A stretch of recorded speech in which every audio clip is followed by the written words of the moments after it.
আমি তো বকুল সাহেবের বাসায় সে কবে থেকে আছি, এই 5 আগস্টের পর থেকে বকুল সাহেবের বাসায় রয়েছি। কি ভেবেছিলেন পালাবো? পালাবো না, এই যে বকুল সাহেবের বাসাতে আছি, এখানেই থাকবো।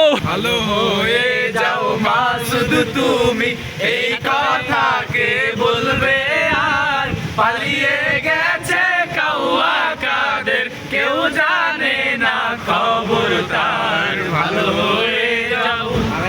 ফখরুল সাহেব আপনার বাসায় কাউয়া কাদের গেছেনি, ঠাকুর গাঁয়ের বাসায় আপনি থাকতে তারে দিছেননি। এখানেই তো আছি, এখানে। কাউয়া কাদের গেছেনি, ঠাকুর গাঁয়ের বাসায় আপনি থাকতে তারে দিছেননি।